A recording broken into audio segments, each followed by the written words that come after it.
a virtual show. Enjoy it on the go. Listen at night, listen all day. It's online, you can have it your way. Hold your time. Good for a new habit, but here we are. I'm all over them now too. We touched on this a little bit. And it's like I never was a big smoker, but these, like, I'm at the highest milligram. Like I was a smoker my whole life or something. I'm like, what am I doing? Nicotine pouches, boys. I think until I'm proved wrong, I think it's somewhat healthy.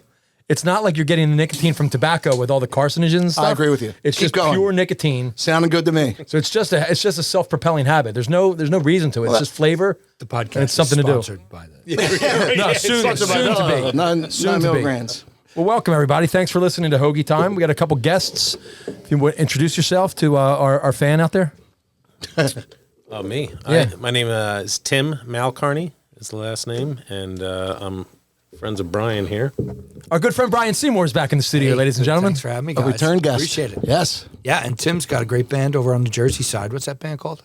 Band is the Garden Roads. Ooh, There's good an album name. right there behind you. So Yeah. brought over. Oh, beautiful. Yeah, brought you. I did bring a Christmas present for somebody. I don't Does know. does the destination ever know? No, It never knows. Never. Okay, got it. not yet. Anyway, Beautiful. Garden Roads. We're at in Jersey. I live in Haddonfield. Okay. Right over. That's right over the bridge, right? Yep. Yeah, it's a nice little pocket over there. A lot of musicians over there on the Jersey side, right over the bridge. Yeah. I believe if you go back even further, there's an Italian enclave over in Haddonfield, isn't there? Don't they have a big Italian festival? Malcarneys don't get along with that. They've been at war for turf years. wars. Yeah. Last time we had Brian on, we touched on his album. We touched on many things.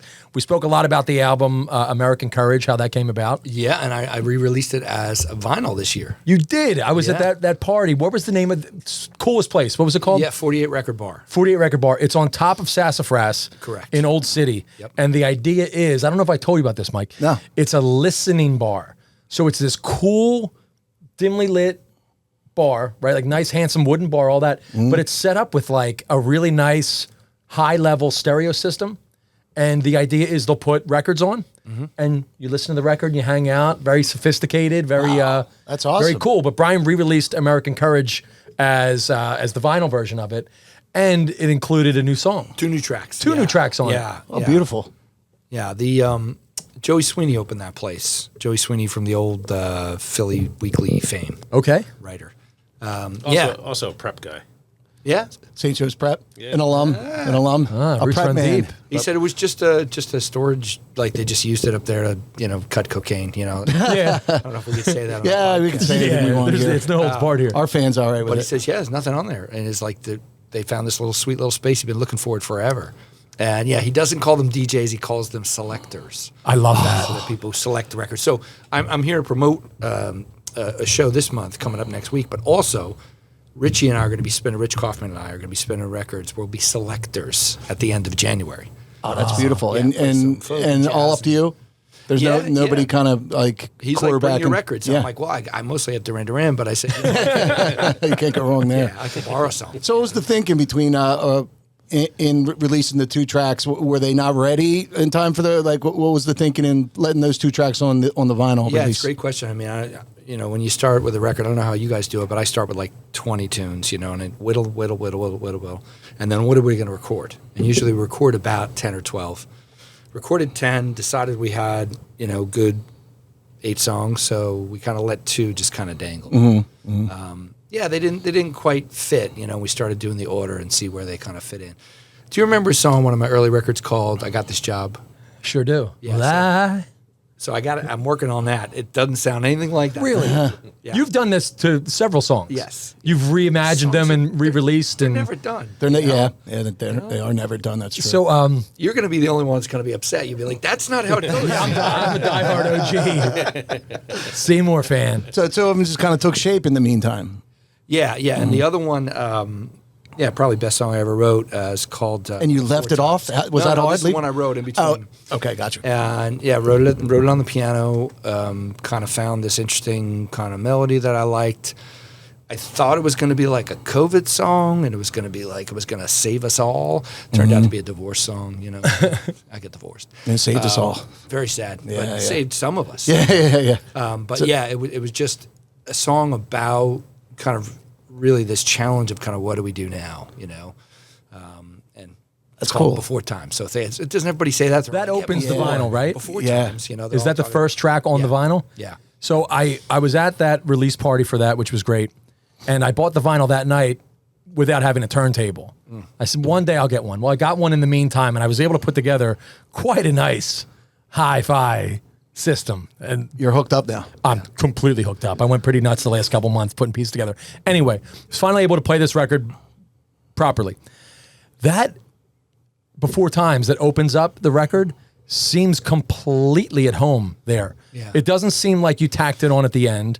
It's a great first song, and it Thank you. it leads into the album that I knew CD so well. It doesn't sound tacked on. It sounds like a complete form of the full idea, which is great. It fits right in. It's so nice. Thanks, man. Yeah, I think the only thing different is the singing. Like, I think I'm starting to sing more and bark less. I don't know where that's all coming from, except that Derek Chafin at the Barn Studio is just a genius. I met Derek You that guys night. know about the Barn? Barn No, Studio? no, let us know about it. Yeah, it's out in Chester Springs. You been there? I haven't been there, but I've it's- heard about it. I've It's the heard second about barn. yeah. So he had a barn in Newtown Square. And Yeah. He had to move for this reason, that reason.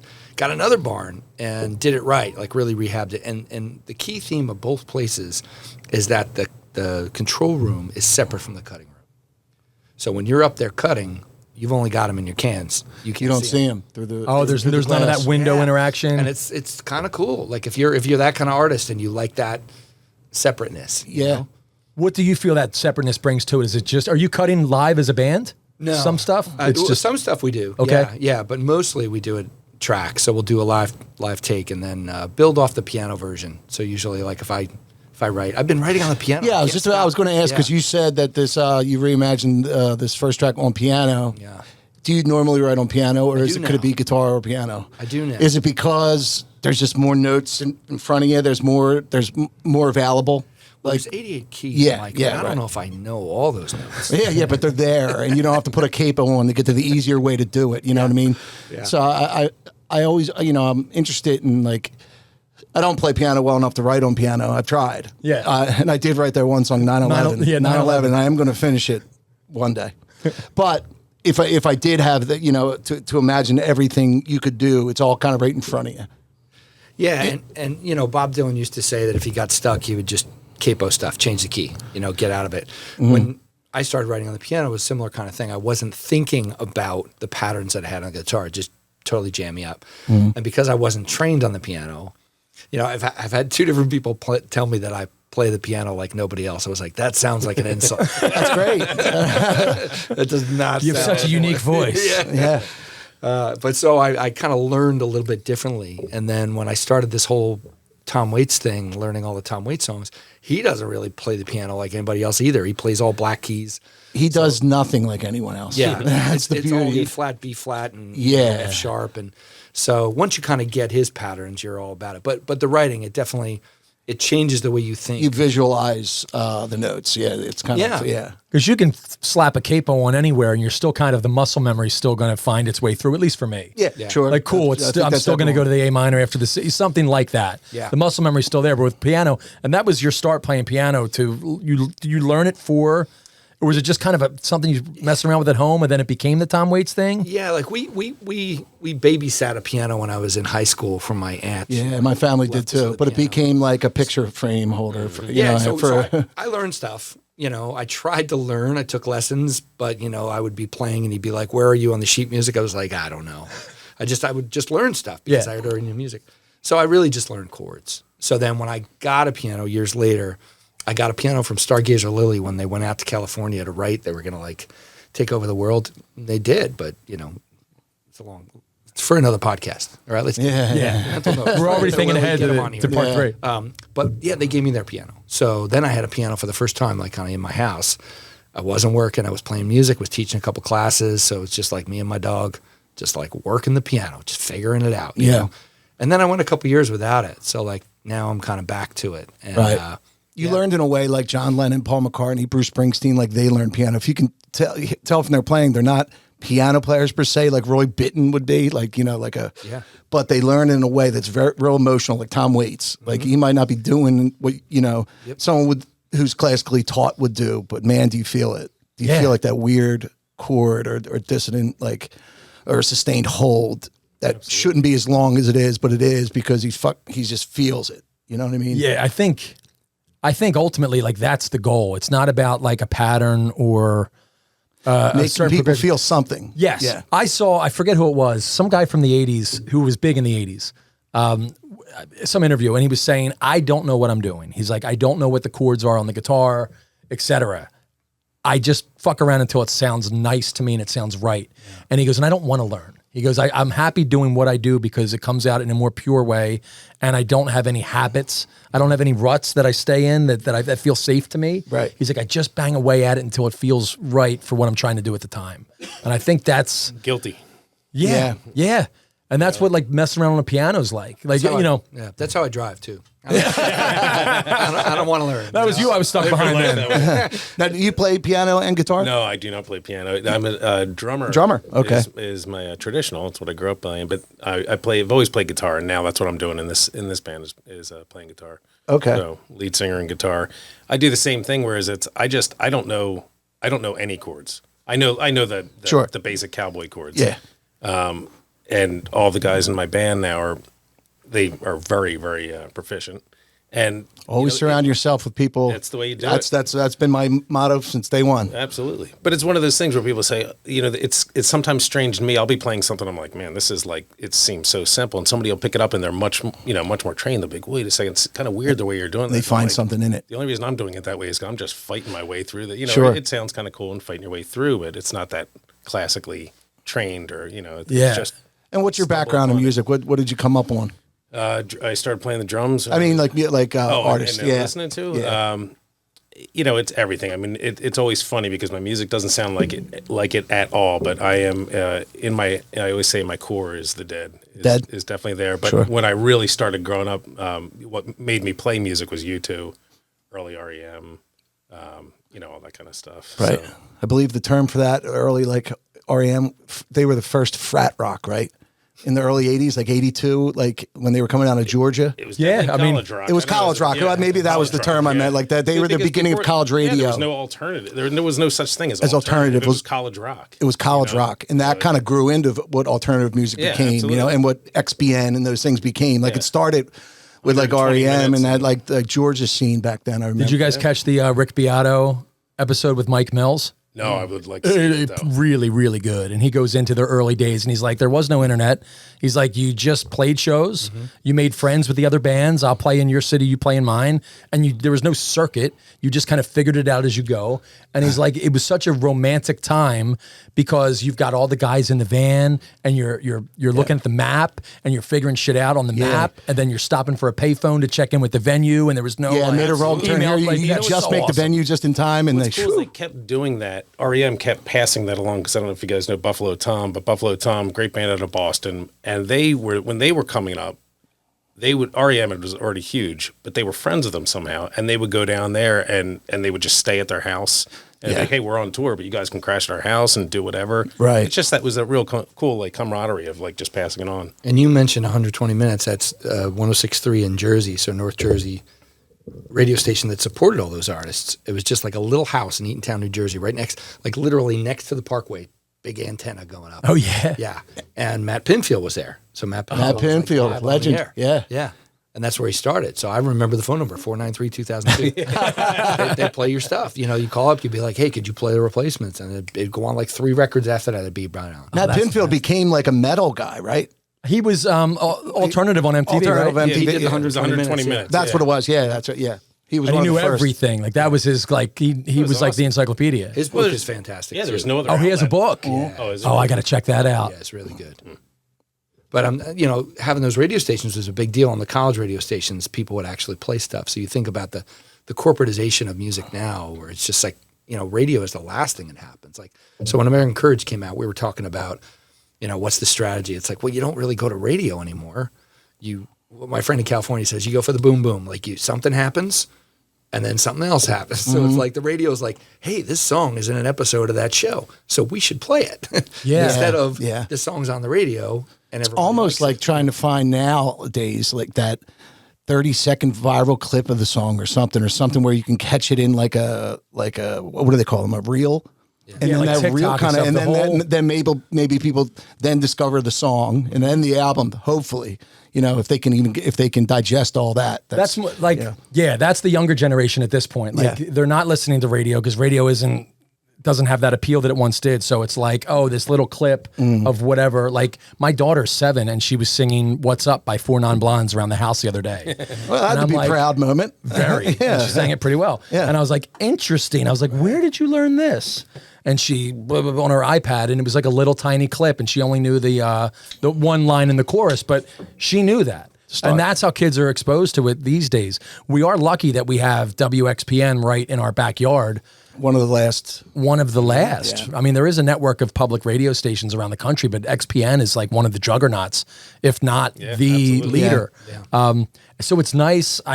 When a record comes out, you can just hand it off or drop it off there or mail it into Helen Light or whatever, and you can maybe get some traction that way. Yeah. Because the kids are listening to music on TikTok and everything else, but there's still our generation that are looking for it. And if you're not within the broadcast radius of XPN, you're probably streaming it online. I mean, every time they're doing a fundraiser, they're like, thank you to Tim in California. There's people listening all over. What's the legwork now for like the Garden Roads? Like, do you hand that? Like, do you try to get that in anyone's hands? Yeah, do you drop it off at XBN? Like, how does?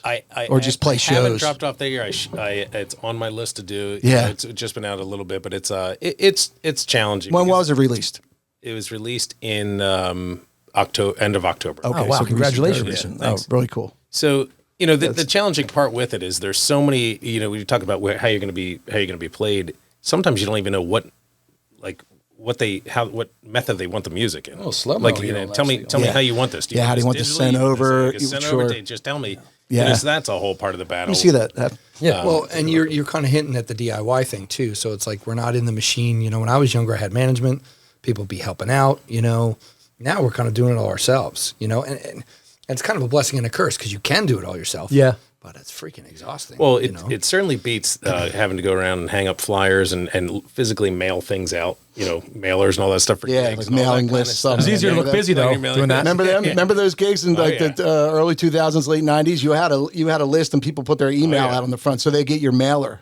And if you had the money and your band had a little backing, you had a hotline. Like, like this, where our gigs are. Hey, we're this band and we're going to be at Brownies 23 East. Do you remember the posters I had made? We were in a band called Thug Folk, and it was called Thug Folk because it started out of Mike and I playing at parties. We'd have our acoustic guitars and we would play like Snoop Dogg, and we would take, because we always listen to hip hop, we would take rap songs and make them acoustic versions. That's great. So we were like, what are we going to name the band? And we had like Gangsta Acoustic, or like there was just a term to describe our music, and then Thug Folk kind of. And then when we formed as a band, we abandoned that whole thing. We never played any kind of hip hop kind of, like, people thought we might have been like a Limp Bizkit type because of the name. Yeah. We were like kind of like a Tom Petty Wallflowers-ish sounding band. Yeah. Do you remember the posters I had made? We're talking about trying to promote yourselves. I had these big posters made. Do you remember that? And at the bottom of it, in quotes, it said, Thug Folk is one of the most exciting bands in the Philadelphia area. End quote. Not credited to anyone because it's just something I made up. But that was the quote on the bottom. And I remember we were at McGillicuddy's down the shore, whatever. And I remember people going, who said that quote? And I remember thinking, oh, they caught me. Caught me. I appreciated it. Yeah. That's great. Now, before we forget, you did your release party. And I think you jumped back there on the drums at some point. It did. I was going to ask you who played the drums in this. If So the vocal drumming has always got me like wondering like where people land on that. Yeah. There've been some amazing vocal drummers, who were like lead singer drummers. I But did it for years, and to be quite honest, people always say like, "Oh, it's got to be so hard," but there's something about when you're singing, it kind of keeps you in time a little bit. Really? There's something that just kind of flows in there. At least for me, it did. But it was so I recorded all the drums on this thing, but then when I started playing it, it's too hard. You lose your voice too quick and all that kind of stuff. So I did recruited a drummer to play on this, but I did hop back there that night. Yeah. Who's the best singing Give the drummer? fans what they want. I know my favorite. Don Henley. No, Levon Helm. Levon Helm. Yeah, it was Levon Helm. And he plays, like they said, there's a good quote about Levon Helm saying he's the only drummer where you can he dances to the beat. Like when he's drumming, you dance without music. Like he's got that kind of feel. swing. He's got that lag. Oh, That's really cool. But he's great. And obviously Phil Collins, he's so technical and precise. He's ahead of the beat, I would say. Like two different type of drummers. Like he's so on point sharp. Yeah. And Levon's probably smacked out a little bit, and he lags probably from the substances in his system, but who knows? I'll give him credit. It wasn't because of that. He was just that type of drummer. Still killed it. He was awesome. He's yeah, so good. They're my favorite band. They're my three bands growing up. The three bands were the Band, the Beatles, and Public Enemy. They were my three bands. Yeah, and they I like it. And it doesn't make any sense. But I thought about it as years went by. I'm like, you know what? Public Enemy had something to say, and they had to say it loud. And it was important. And I think that's what I didn't understand it. I was in 5th grade. I didn't understand the message, but Chuck D's voice, something important was going on. And by the way he attacked. And I was like, oh, there's something to that. I didn't understand the message at the point, but as I got older, I'm like, that must have been it. But it was also really rhythmic. He had a very melodic and rhythmic right, yeah. Rapped, I thought anyway. Yeah, and you could tell it was urgent what he had to say, He had a message. Yeah. So that's, I don't know how, And then there's Flavor Flav. Flavor Flav was a hype man. You need that guy. You need a hype man. But the Beatles, I always thought, they're just the greatest band of all time. Everything, just the song structures and all like that. That was, and the band, I maybe when I was young I didn't understand it, but as an adult I was like, it's the harmony. I just love the blend of voices and the in and out. Absolutely. And there's something very American about it, and not an American pride, From Canadians. Yeah. They're not. They're just one of them was, but it was something Americana, I should say, not American. Something very rustic and rural and truly foundational, I guess. Maybe American is the wrong term, but just something where music kind of sprouted from something from that feel. And of course, the organ player, he just added wizardry to it, Absolutely, Garth Hudson. Yeah. So, Garth Hudson was the man. yeah. So that's my favorite singing drummer. I think that's fair though with the American thing. So you think about the blues roots and the country, and the rock. In that way, it's kind of not. It's not easy to define. It's not easy to define, but it's something that when you listen to it, it came before all the stuff on the radio. Mm-hmm. But the roots are in it. I mean, you can tell it started, and you can hear things that came later, from that. And now in the last year, I think they're all gone. Yeah. Yeah, Garth was the last one, yeah. And he was the oldest by 10 years. The story is he was the only trained one musically in the band, so he had to give lessons. Yeah. So his parents let him play music for a living. So he's went home to his parents, he's like, I'm teaching them. And they have to they gave him $10 a week to be their teacher. Him. Yeah. That's so great. So those are my three bands growing up. And now, I mean, they probably still are. Obviously, Public Enemy didn't have the discography. They had 3 albums. Uh-huh. But the Beatles, you could just dig in. You find something new in the Beatles every day. Mike every Mills week. in that Rick Beato episode had a great line about the Beatles. Rick's like, "Do you like you like the Beatles, right?" And he's like, "Yeah, I can describe the Beatles in 5 words. They wrote all the songs." Yeah. He's like, they wrote all the songs. He's like, I can't tell you, and I'll speak for. He's like, so many times I've gotten halfway into a song, I go, oh, fuck, Crap, it's done. it's a Beatles song. I'm writing a Beatles song. Also, the recording techniques they did it George all. Martin, he doesn't get enough credit everything either. They did was if you listen to the stuff, it just sounds so relevant still. Like the recording techniques and everything, people are going back to it and recording, trying to capture those sounds that they got, and it was just amazing. I don't know if you guys watched the. Whatever that documentary, that 6-part documentary. Get Back. I thought it was amazing, but I also thought a lot of it was really amazing because it was like anybody who's actually been in a studio doing this, and this is not I'm not the Beatles. Nobody, nobody's claiming to be the Beatles. Close though. Very close. You gotta listen to the album. Okay, it's real close. But when you're in there, they're just doing the same thing that everybody else is doing. They're in there just working it out. And just tirelessly going through and working it out. I mean, at the end, they're putting out a Beatles song, right?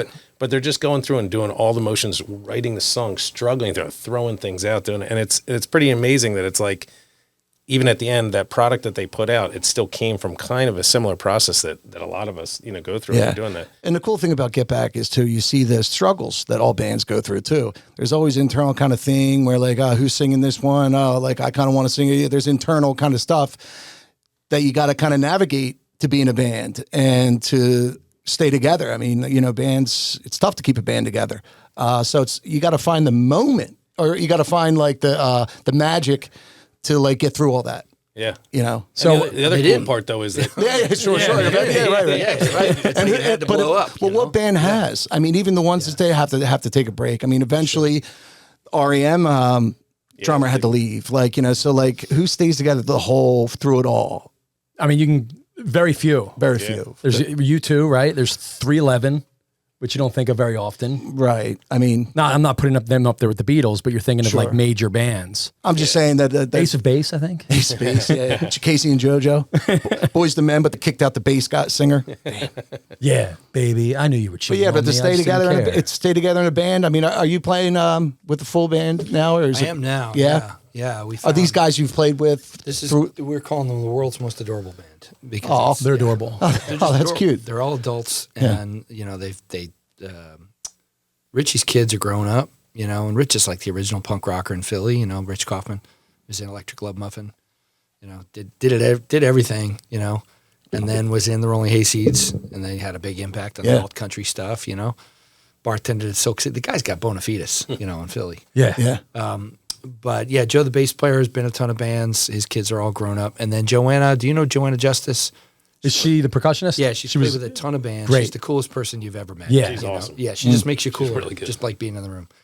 So she's doing the box, like cajon. the cajon With the snap snare. and singing, and then the bass player, and then Richie and I started doing I got my Memory Man back out, started doing a lot of pad stuff, on the acoustic guitar. Like atmospheric type effect stuff? Yeah. That's cool. I take the Memory Man and then I kind of throw it through another delay. So he just kind of started vibing with that. So we started to really realize we can get by without a keyboard player. We can get by without another, we'd like one more vocalist. But is there anybody adding harmonies, or is it just a? Yeah, they all sing. Oh, they all sing. Yeah, okay, which is great. But it was at that record release show when we played, and it kind of occurred to me that I'd found the band. It was like that moment. It felt very cohesive. It was great. Everybody felt good, and we all love each other, and it's like everybody's an adult, and it's like there's that point where you're like, I guess we got to talk shit about people who we played music with. Absolutely. That's it. It's only a good podcast when you get It's into a that. tabloid podcast at its heart. It's like there's no Names, preferably names. There's nobody coming to me being like, "How many drink tickets do we get?" Yeah. I get what you're saying. Sorry, I'm late. I couldn't park. It's like, An hour later, cars have to be parked. We know that. Anyway, just that shit where it's like none of that shit comes down on me, and it's like everybody just lets me do my thing. If you let me do my thing, I'm really fucking good. So do you find that you've arrived at a new point in life where this is something like this is possible? Yeah. Well, no, and also I don't want to say stuff was impossible before, but it just comes without why that angst. And the other side, what were we talking about before this? The other side of being handsome. It's like you get to be 40 and you're up and you're like, I don't need this anymore. If I'm getting out playing music, I want to play music. Yeah. I want to get out. I want to enjoy the gig. I don't want to compete with 5 bands at whatever club. It's like I want to shape shows. So Timmy, you do this too, right? You contact the other bands. You control the night, and it's none of that kind of bullshit about Well, that's interesting. Somebody complaining about playing through your bass rig or whatever. It's be like, all that's worked out. I mean, I've always tried to do that. We've always tried to do it as a band because it's just one of those things I hate when we were first starting out and you go out there and you just get lumped between we're like an alternative band or whatever it might be, lumped between a heavy metal band and something else and at Dobbs and you're like, what is going on? This doesn't make any sense. People are coming here don't like it. So we started kind of doing that thing early on, and I think it's really, I love it. It's sometimes a pain, but more now going out and reaching out to clubs, it's kind of sometimes they bite onto it because it takes a little of the work out of them. Yeah. You say, hey, listen, I'm not trying to be, but I can fill this night for you if you want. And guess what? My people are also going to want to see Brian, and then we're going to get a bigger crowd. It helps the whole and atmosphere. it helps it all out rather than because I say the same thing at this point in my life. I'm not looking to lug gear out of our studio and go out and play somewhere just so I can say I played somewhere. For no We've done reason. it. Yeah. Right. Played at a lot of places that you can say, like, and it's just not worth it. You want to go out Right. and play to people who want to hear your music and do that. And part of that is to build that, like you're saying. And it's a lot more fun. Like, I know I had a blast playing. We played together at back in October, and it was awesome. And you guys your band does sound phenomenal. Thank you. Yeah. Amazing. And you don't set up the keyboards and have them there for your live? Think about keyboards, you got to carry them. Yeah. Yep, that's true. There's that part. Yeah. No, it's funny. We're doing this fundraiser. I want to talk about that at Fergie's next weekend, and the Flying V's. That's all they have is keyboard, and then the ladies sing. Hannah plays guitar too, but it's like they're like, "You gonna bring your piano?" And it's like, the thing is, you had to ask. Fergie's it's his second floor. There's that piano there. The stairs, like you gotta get up those stairs. They're like, "Come on, Seymour." But no, I try to as little as possible. gear as I need. Yeah. But what I also found, honestly, Mike, is that when I did do the piano, that whole like switching between instruments and such, it felt really singer-songwritery. And I want this new performance to be more of a band. So I work on the set list. There's fewer stories in between, a lot less of that, checking in with the band. Like, I want to play with people who I don't have to constantly be looking over at, and I'm not trying to make this about like I am the sun and they rotate around me. They do. But the idea that like, if I'm going to extend the chorus, they're going to follow me. They're that good, Yeah. So we don't have to be like raising the neck of the guitar constantly up. You're and right. checking Yeah, in. that makes a lot of sense. No sense battling at this age. Right, because if you're jumping from keyboard to guitar, it does become like a night out with Brian Seymour, like as a storyteller type kind of thing. But if you're kind of just in lockstep with the band, kind of as a unit for the whole kind of thing, I do get think that people feel appeal. that, Yeah, too. they feel that. That the whole thing kind It of can works kill the together. flow too when you're Yeah. doing like transitions on stage. And you're like, Sure. Yeah, the first show back, like a couple years ago, right when American Courage was coming out, we played at that place in the fashion district. What's that place? City Winery. oh yeah, City Yeah, Winery. weird room, like second floor room. I haven't been in I there just yet. saw Octane's playing there in like a month. Remember Octane? There's They were like this is an metal- upstairs metal room, band, not yeah. the downstairs. The downstairs is a bigger room, but this is Okay. like upstairs. If you get 60 people in there, it's rocking. And I did it with Maggie Pope, and it was a great night. But I was at the keyboard, and at one point I got up to sing, and the mics were off, and the sound guy was on his phone. So like stuff like that, where you're just like, hey, better to just let it be. Set it, forget it, and go. Yeah. But now that we're like in our 40s and on the other side of handsome, like you so Yeah. tactfully said, I think we're reaching a second part. I'll speak for myself, like a second part of our life. I'm not quite there yet, but like when the kids are a little bit older and you have that freedom to do more things. Like I'm in a band and we get together when we can, but it's few and far between because there's always like a T-ball game that pops up or like last minute it's like, sorry, I can't make it. So what I'm saying is like I think there's like that second kind of wave. Like parents talk about when their kids get to be a certain age and they can start going out again, partying again. Like being in a band again is a kind of one of those things. And like you're available and you can work on things and you can play a show. Your and it's- time becomes your own again. Yes. absolutely. Yeah. And you could be more discerning with the gigs like you talked about too. And you would think that like at our age, everyone's musicianship has kind of raised itself as well, where if you want to extend a chorus, et cetera, your band has the ears to follow you. And at the same time, Tommy Joyner from Milk Boy, Tommy's really big on this too, is that there's also, though, a sense that like you want, if you're going to get people to come out, you want them to have a show. When you're younger, it's like, hey, look at me, I can play the guitar. Look at me, listen to my song. It's got to be more than that now to me. So it's like I always theme my shows. So like last year we did me and Tommy Joyner, and I forget who the other act was. Foxy Con, Rich's Punk yeah. Band. Great name. We did a Valentine's Day for the rest of us. So we did like a heartbreak night. Oh, yeah, I remember It was that. like, it was like, Oh, that's cool. remember you plugging yeah, that. for the just other be for the like- others. Yeah, for everybody that else. night. Yeah, like, yeah. the people on the other side. And then we did me and Red Means Run. We did Summer Solstice Showdown. So it's like we did a show like on the summer solstice, and it was like we're that's fighting cool. it out. Yeah. Yeah. We're gonna vote in the end. So just like get people a reason to be like in there and enjoying the show. Was Instead that- of just being like here's some more Here's songs just our I wrote. songs. Yeah. Which is great, and there's a place for that. Right. But like we were talking about making everything precious. Like if you're going to get out and you're going to play, let's make this really work. Right. Whereas before, when you're younger, you just kind of you don't really respect other people's time as much. You're just like as long as they're in the door, you're like up. Thank God. You don't.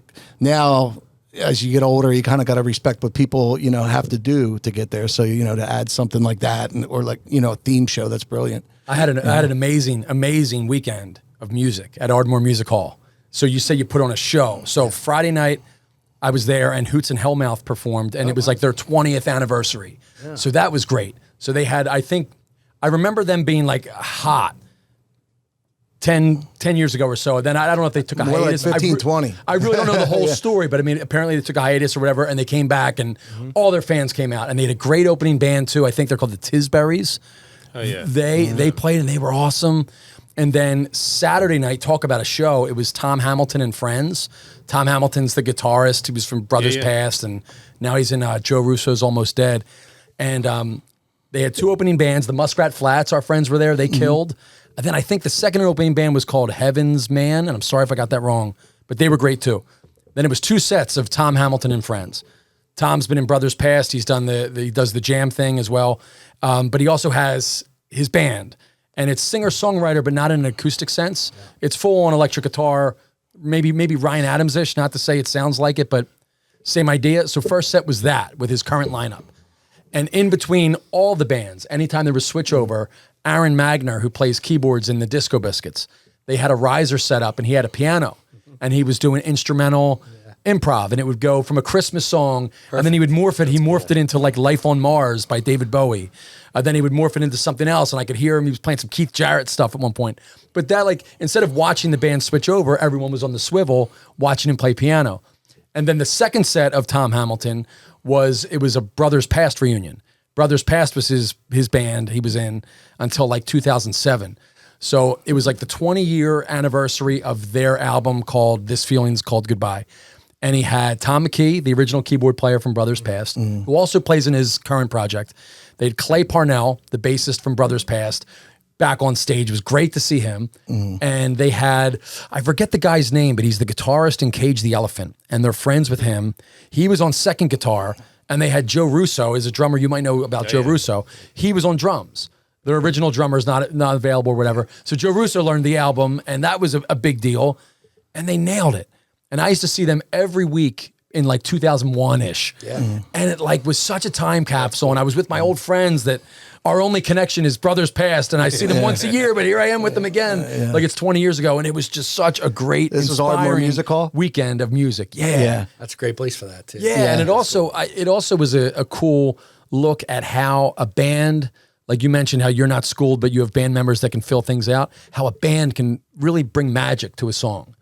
Because so much, like, speaking for, I'll sit around my house on the acoustic guitar and maybe try to write or whatever, and you might think that something doesn't have legs, but it's incredible how a band and everyone's tastes and their own sensibilities can really make something that might be basic on your own couch. They can find that counter melody that you aren't hearing in your head, and then there's that counter melody that's like, oh, that makes the song. Yeah, there's that. There's the magic of what someone else can bring to it, and like you said earlier, like, if you care about the people in your band, you actually, love them, and you've been through all the bullshit already, you can actually enjoy that way more than, when it happened the first time or something like that. So those kind of reunion shows, they're awesome. They're cool to see.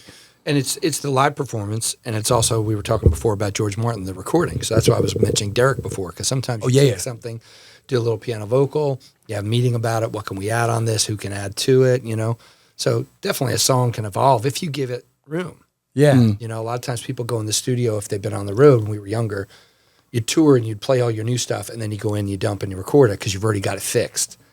Now it's really fun to kind of go into the studio and kind of build it up from there. Yeah. And call on people like call on old friends and be like, hey, come in, play some guitar on this. Yeah, let's see where this can go. And it's a beautifully recorded album too. I met Derek that night, and just real quick, and I said, hey, really nice to meet you. I love the sonics of the album. Like, there's different things coming in the stereo field. And he was like, wow, man. He's like, thank you so much for listening like that. For hearing he goes, we put a lot of work into that. We wanted to make it a really great, even like a headphone album, like just a really great piece of work. And it's awesome. When you guys are in the studio, when you're building something up, and we have all these tracks that we could use at our disposal and all these instruments, when do you know that a song is done? Because it's really fun to layer and add thing after thing after thing. Do you sometimes maybe you don't know if it's done, or what's your approach there? I think personally, I have a co-writing partner. We do that Always. We've been. I have a guy that I've been writing and playing with in a band with since 1986. Beautiful. Wow. Wow, so that's a little ways, and we were very young. It's a lot of history. Yeah. Just picturing you with a flock of seagulls here. Trust me, that nice big old mullet was awesome.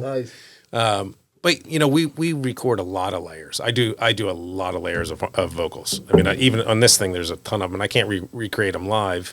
Like you're saying, you always wish you had another singer. Can always use another. I wish I had 5 more to really fill out that stuff. Which is also then why this album, then we take it out and we play it live and we treat it like it's its own kind of thing. The core of the song is there. It's still true to the song, but we're not afraid to take it, and we're not trying to recreate the song. Take it and do that kind of stuff. But to your question of how do you know when it's done, I have a hard time sometimes in knowing that, because sometimes it's layered, and the more layers you put on, sometimes things start to shrink. Rather than, like, if you have less stuff recorded, it sounds bigger.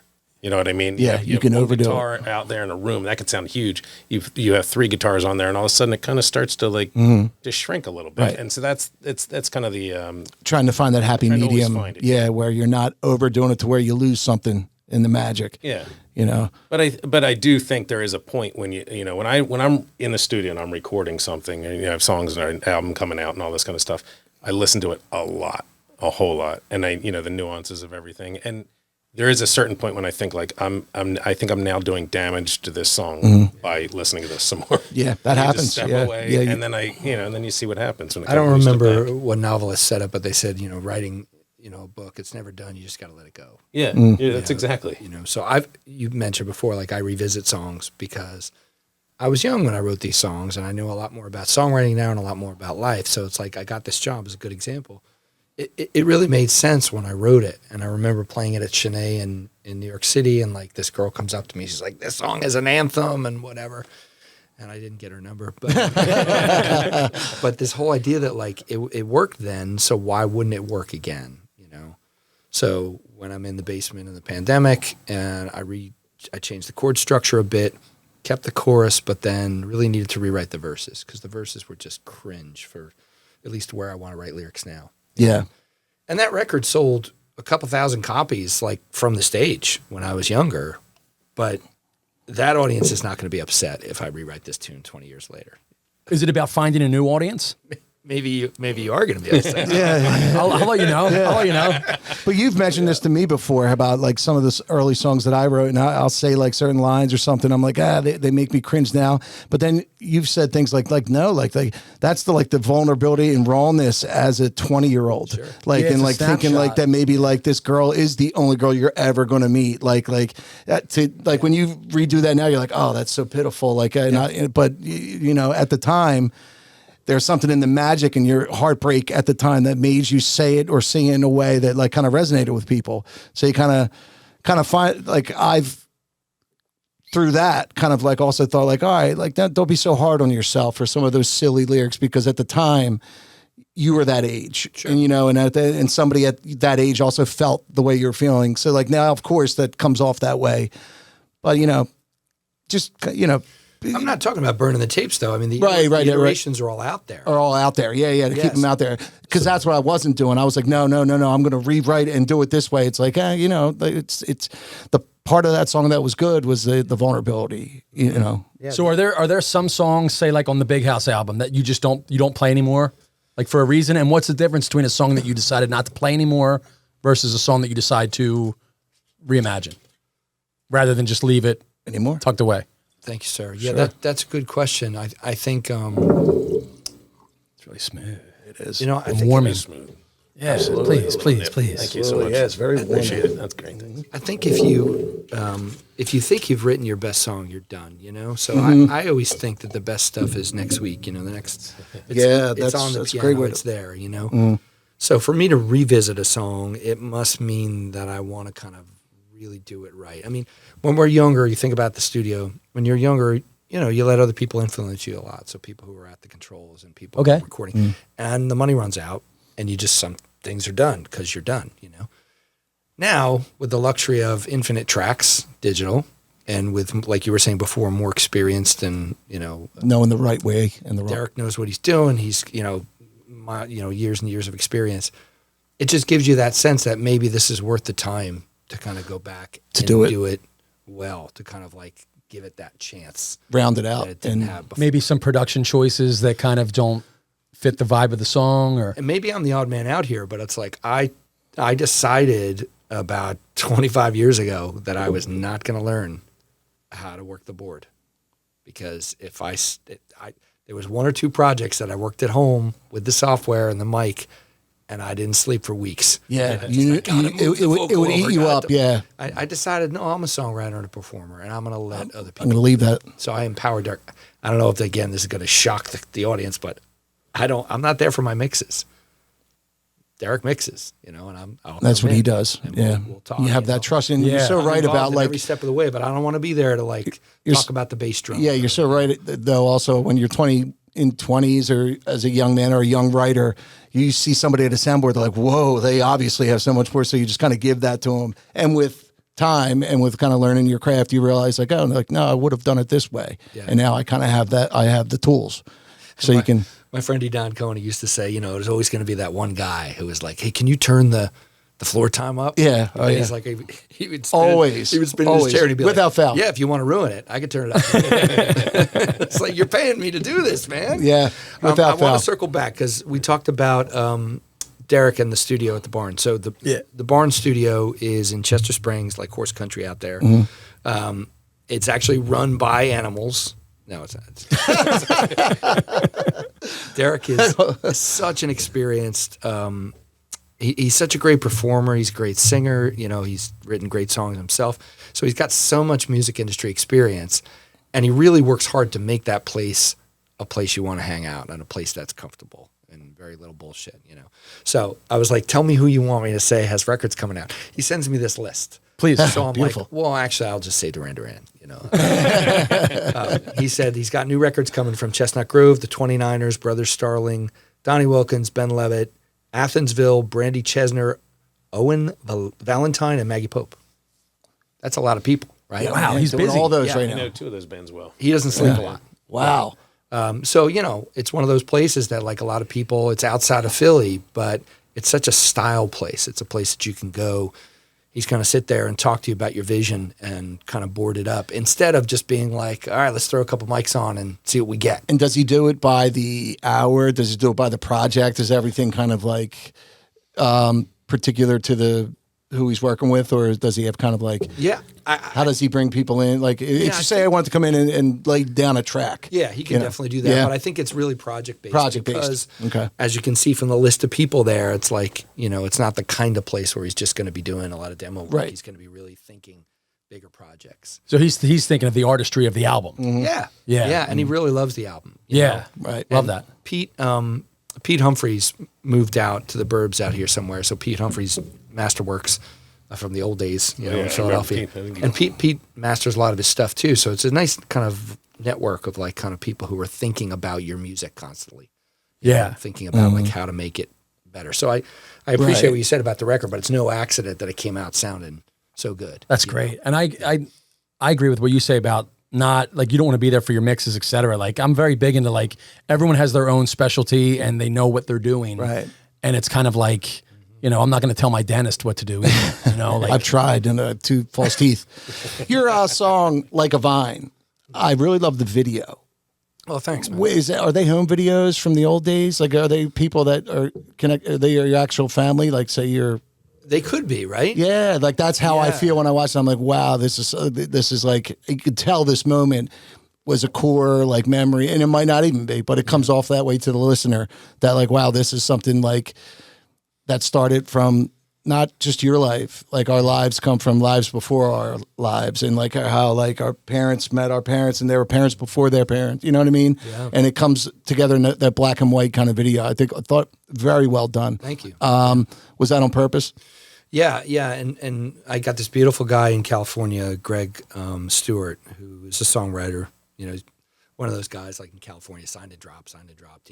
Now he's writing novels and screenplays, and very, very narrative based. So I would call Greg and say, He did the Speak to Me of a Young Love album. He produced all that.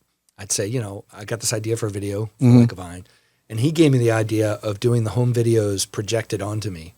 So then I had to find somebody who had a movie theater. So I called Fergie because he knows everybody, and he gave me these guys in Northern. Shout out Fergie. And they gave me the theater for the day. I hired the theater out, and then we projected the home movies on there, and then I played in front of it. And then I got Joanna and her partner to come, her wife to come and film me on that little street that lights up. What the hell is the name of that street? It's right by Rittenhouse Square. It's like It's not that real small street that's Elmer's Press Alley. That's what I was thinking. That's what I was thinking. That's Not exactly what I was Lansing. thinking. But so we're waiting for it to get dark, and there were a couple of people sitting on their stoop, and they're like, "Yeah, people film on here all the time." So it's great. But I'm not a filmmaker. But for this record, I decided nobody was going to do it, so I'm going to do it. So we kind of filmed all that as we went. Did you do each song something too, or just did you know that one was something you wanted to put together? Yeah, I knew that one was one I wanted. That song's really special, and the and it connects that makes way. It feels special, to a violin listener. made it really like heartfelt. But American Courage, I got a former student of mine, this guy Jamal, is a remarkable individual, to come and do. I wanted an interracial couple, the song American Courage, just about like kind of the next step we're supposed to take as a country and the evolution of our dream and this vision. And, we got one more giant step to take. So they're just going to walk up the steps of the Art Museum. That was going to be the whole video. And I couldn't find, I had a woman who's going to do it and she dropped out. So I got the woman who's playing keyboards with us at the time. And she showed up and she was so nervous. She's like, she'd never been on a video before it got filmed. And Jamal talked to her and he took her for a while. He probably got and they just did such a great job, and he's got to be like twice her size, but they carry it off. It's like they make it halfway up the steps and then they lose their nerve and then they have a little fight and then they come back together, and there's this wonderful moment. This is my directorial triumph. They have this wonderful moment where they're standing back to back. He's standing with his back to her and she comes and just nestles into his back and just stands leaning on him, and it's just like, wow. That just happened. There's so much that can be said to that. Just that visual. That's a chapter in a book. That's there. There's so much. There's there's fear. There's everything there. But there's love in the end.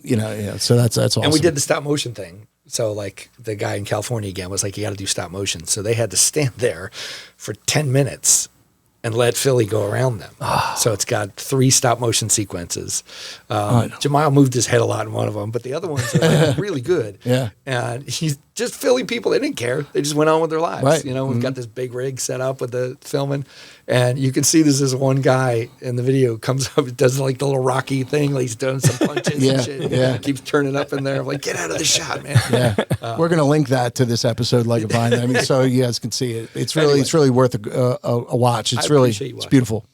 Yeah, thanks. I mean, I think I want to do more videos for the record, even though the record's out. There's no time. There's no end. Yeah, and that ties back into what we said initially. It's also a way to capture a crowd or a fan base that wouldn't necessarily be us, at our age. I know that's there's The something. video is like a lost art. It's a lost art, and there's parts of it that can catch somebody. You never know what some people catch. They might be on their way to a meeting and see that moment with the bat and be like, oh, it's a good idea. To revisit cut that. it up into a little reel or something. Sure. Yeah. That's why you got to get that young intern. Yeah. The kids, they know how to do this stuff.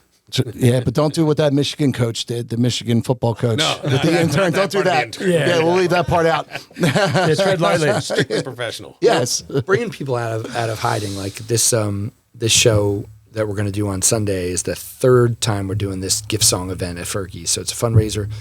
Last year we did it for Covenant House. I slept out on the street in November for homelessness. They give you a box. How was that experience? It was cold. Yeah. And it was great because that's why you do it, right? To just kind of be like, this is what people are up against, And this year we did, what is the name of the house? I can't remember the name of the charity, but I'll think of it in a sec. But the idea of doing a show for a Philly charity, and this time it's battered women. So the idea of doing something for Lutheran Settlement House, that's what it is.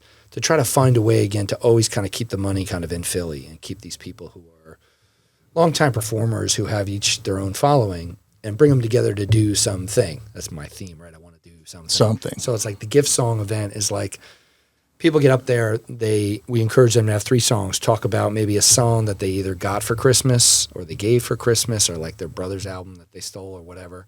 And that will be, I remember this tune, and then they'll cover that.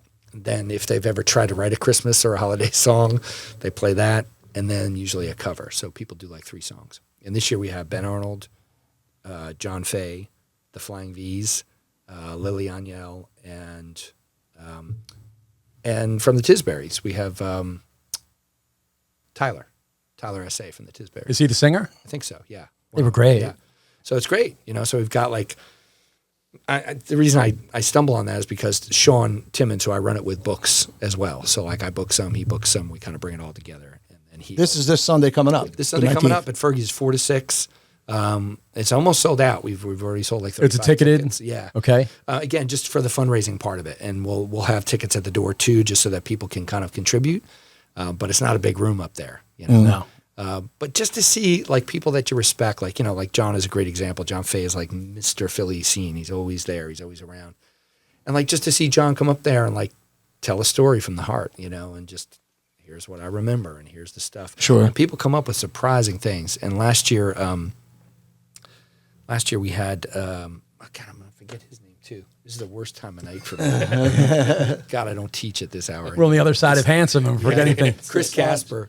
I love Chris Casper. Yeah, and Chris played a couple tunes, and then I just kind of in side talk said to him, I love that Christmas song that you wrote. He goes, well, I could play it on the piano if you want to mic it up. I'm like, yeah, we want to mic it up, and we just mic'd it up, and he played the tune. He was kind of remembering it as he like rehearsed it. Type on of the raw side. performance we like. It Yeah, was beautiful, and people were filming it. They were weeping.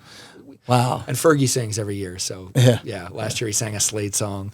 And this year he just texted me before we got here. He's like, "Can we do that?" I'm not gonna tell you what it is. Right now. But he's like, "Can we do this?" I'm like, "Of course we can do that." I'm like, "Now I gotta like listen to it. I don't know what it is." Yeah. And He's had the Fergie's Pub for how long now? That's Since 1994, I believe. 94, yeah. It's been. He was just talking about that on Facebook. I'm not a historian. But he was just talking about that, so that's how I know that. 31 years. Yeah. It's Sansom. Is it 12th and Sansom? Yep. And this- Half his life. 12, 14. Yeah. 16. Yeah. Yeah. beautiful. Yeah. The legendary Fergie's Pub. Yeah. Still no TVs. All I love that. A lot, Yeah. of, free, lot of free music, like always up for events like this to try to support people who want to do I always say interesting that's things. the kind of bar. you know? Whenever you travel and go to another city or something, that's the bar you're looking for. Right. At least I am. Yeah, I always go, right. I'm looking for like that bar, and it's Yeah, not the bar you're told like, oh, the tourist, like you want to go stop here. That's Yeah, you want that's you want the the place. heart of the place. Yeah, right. Yeah, So, it's- like, the radio's been nothing but Christmas songs. Like, 'tis the season. Do you guys have a favorite Christmas song? Or something that you might remember from your childhood to share with us? this is a good podcast so many. question, isn't it? Yeah, this yeah. is a good one. Yeah, I that's try like- to turn off. It's like 101. Are you not a Christmas guy? Which not is that- okay. It's not that I'm not a Christmas. You don't have it's to just, defend it. as a, it's just I don't know. I don't want to sound like a Too jerk, late. but Yeah, too late. I'm already there. I said it last week, but Fairy Tale of New York is my favorite. That's a yeah, great that's a one. classic, and I hear it and like. I played it this week at one of my gigs, and I'm like, this might not just be my favorite Christmas song. I think it might be my favorite song. Just it's got the sadness, the happiness, the joy, the heartbreak, but that's like the Shane MacGowan all wrapped Yeah. up in one. Who reminds me a lot of Tom Waits. Yeah, they have that same troubadour kind of existence, but that's my favorite, and it's by a long shot. I always like those. Like I mean, I like the Kinks. Sure, It's just yeah. all that. Everything is like a little. Edgier, like yeah, like Yeah. the. I remember being a child and hearing that song, and I felt like weird. Like, they just said, oh, they're beat up Santa. And I felt like dark and dangerous. I was like, that's not cool. I remember being little and hearing that song going, oh, like, that's dangerous. That's mean. I forget what I said. My Christmas song is very day by day, but the Leon Redbone Christmas Island album, I don't know if you guys have heard that. It's awesome. Yeah. It's awesome. And if you don't know Leon Redbone, once you start to listen to it, you'll be like, oh, this guy. Oh, okay. He's got Yeah, one of so those he's got one of those voices. voices. Oh, it's a great album. Like I discovered others did before me, but the Phil Spector Christmas album, I gave that a spin. From growing up, it was always the Nat King Cole Christmas album that we listened to in my house. Classic. And I just kind of came across the Phil Spector album personally 5-6 years ago. I was like, this might be better.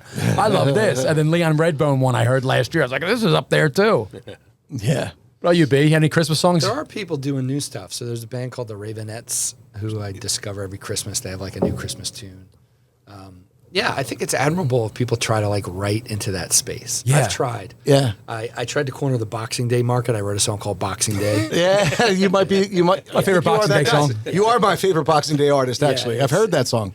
And I didn't release it because I had it, and then like I decided to change the chord structure, and all these things happened to it. But it's like, and then you just kind of forget that like you're supposed to release Christmas songs in like August, you know? Right. Yeah. And I have a song I wrote also. It's called "I Try," and I'm like, this would be a perfect Christmas song, and it's kind of that style. And the only thing that would, if there was just a bell, like a jingle in the background, it would instantly become a Christmas song because it's about like kind of having a relationship, and Thanksgiving didn't feel the same this year, and like there's a split, and then next year is going to be better. Yeah. And I figured, I'm like, oh, this would be perfect as a Christmas song. What would make it that? And I just thought, I'm like, oh, Chime, just a little sleigh chime, bell. like a sleigh bell. Insinuating. Yeah, Christmas. just it's just a Anything sleigh could be a bell. Christmas And song. if I Just just get a sleigh added, bell in there. if I Die added hard that of, sleigh bell, I'm like, wow, that could be a Christmas song. I'm like, wow, that'd be interesting. Like, I did write Christmas at Fergie, so I do have that. you have that? Okay. Yeah. I wrote that about, 15 years ago, and I finally recorded that in the pandemic.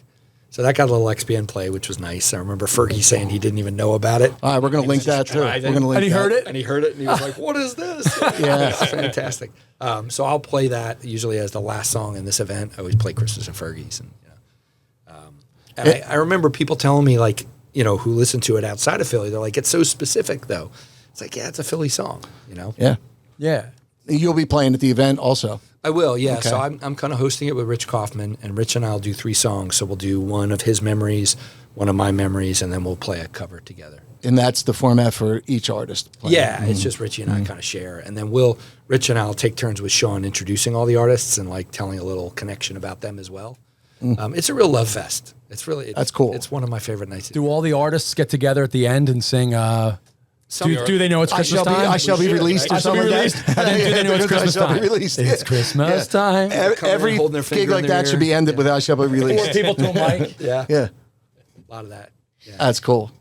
No, but thanks for supporting that event because that's like the kind of thing where, if people can just kind of support local music like this, 4:00 in the afternoon is a great time for people our age on a Sunday. Sunday. Yeah, It's just to get out, like, yeah, I sit there and I'm like, I don't want to come out. But yeah, you get out, you always have stories. Always, yeah. You run into old friends, like you said. Music kind of gives you life, man. You just got to remember that. Yeah. It's so easy to stay in. It's the too easy. easiest choice. It's too Yeah. easy to stay in. Yeah, you're right. You have to go out. You have to experience. You have to live. Yeah. You have to experience things and run into people. Say hello to friends you know and people that you meet. I got to tell you, when I win the This time of Powerball year. tonight, I'm still going to come out. When you win the tonight? Yeah, tonight. Damn, I forgot my ticket. Yeah, I'm going to win tonight. is it up again? It's Yeah. 1.2. I remember the CD, the album we made. We disc makers. That was back. Yeah. We made it through disc makers. So we had it on iTunes and all that, and then we forgot about it. So 20 years went by, and a check went to his house for $100. So in 20 years, we made like $98. Yeah. So we called the old guy, all the guys in the band were like, yo, obviously we don't want $20 a piece. We're playing the Powerball. And I was convinced because there was a story like was that. so sure we were winning. gonna I was win. sure we were winning. We didn't. But, it was up to like... But it's still a story. It was a great story. Like, yeah. So with I all was the so sales, sure yeah, that we were through all gonna- the sales, that's what we did. We put $98 into, and hey, maybe you won and kept it. I don't know. That's what if our you ask drummer Timlin, thinks. yeah. Yeah, our drummer thinks that. Timlin, yeah. we didn't win, man. Yeah, he was like the guy in the band that always had like the gold side eye. Yeah. A fur coat on. Yeah, yeah. He kept the money. I'm like, no, he didn't. You see what he drives?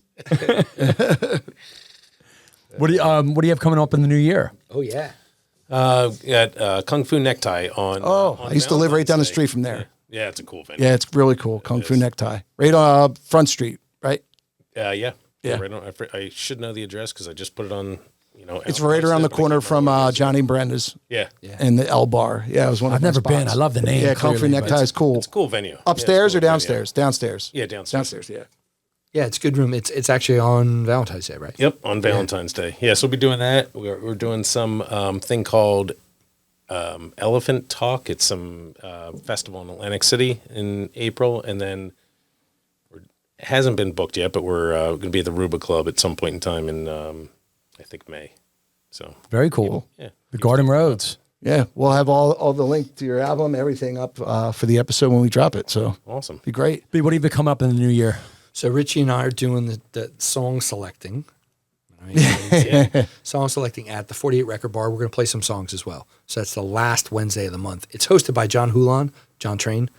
It's his folk city kind of night. It's really worth checking out. John does the Dylan event with Queeter at Art Music Hall. Yeah. Yep. And yeah, I mean, you just go to this 48 Record Bar, you just feel cooler. Like it's just a you place walk It in. really yeah. is, Mike. You'd love it. How's that feel? It's awesome. Okay. It's all yeah. curated and, feels great. So I'll be doing that. Keeping up with the Tom Waits thing. So every first Saturday at Fergie's, I do an hour and a half of Tom Waits covers at the piano. It's called The Piano's Been Drinking. Mm-hmm. And there's a rumor going around that in February, I'm going to do a Nick Cave set. So I'm going to switch out Tom Waits for Nick Cave. Just for fun. I did hear whisperings on the street about that. People have been talking Are you about confirm? Are you in a position to confirm or deny? it. Let me rehearse a little bit more. Are you taking requests? Yeah, I'm definitely doing it. They I were got the great set friends, Tom Waits and Nick Cave. Yeah, I read that. I knew that they were close. So the Rosie's going to play violin and Johnny. Why don't you get us all up there and do We could. do it? Yeah, yeah, I shall be released in the style of Nick Cave. Yeah. yeah. So I got the set list when I just got to master them. But it's kind of what I like to do. I like to get inside a song and I like to get inside an artist's kind of songwriting Yeah. and see if I can kind of. Do you stick to the set list, or will you throw audibles in? I mean, I do. I throw audibles in, especially when I do the Tom Waits set. I don't know if you know about the magic of the tip jar, but it makes me change Oh the set boy, list. yes, yeah. The old $100, Sweet Home Alabama, $100, $1,000 free bird. Yeah, some folks from Delco came in. It was a big party, and it was somebody's birthday, and they're like, "Play Happy Birthday for Irene" or whatever. And Play Happy Birthday for Desiree. Her name was definitely Marine or Desiree too. Yeah. I said, I only play Tom Waits, I said, but I'm happy to, play a song for her birthday. I said, but, I didn't see anybody visit the tip jar, here. Yeah. So this guy comes over, he puts in like $2, whatever. So I say, What a Irene, sweetheart. whatever, I play the thing, and somebody yells back, he goes, take the money back. So I spin around. Yep, I'm just Delco, like, sounds here's right. the thing about a tip jar. It's easy to drop the money in. It's a lot harder to get it back. Exactly. Yeah, come get your goldfish Give it back. a try, man. Yeah. Let's see. Yeah, it's a fun night though because people do come for all different reasons for the Tom Waits night. You got the septuagenarian crowd who are like definitely there to like old school. You got a lot of like really young, like kind of art school types who just like think they've discovered him. Right. Yeah. Yeah. And there's like this bartender who comes from Dirty Frank's, like she cuts off her shift and she comes right over and she's always pumping me with whiskey. So it's like people come for all kinds of different reasons. And again, God bless Jim and Fergie for just letting us do that. Yeah. Because like I have guests all the time and it's a little live performance retrospective once a month. I'm up to about 54 songs, Wow. I just keep, Awesome. I try to learn like one every time, every month. How about or so. Martha? That's my favorite. I got Martha. My favorite Tom Waits song. Yeah. Yeah. Well, no, it's the Christmas. The V's aren't going to do that, huh?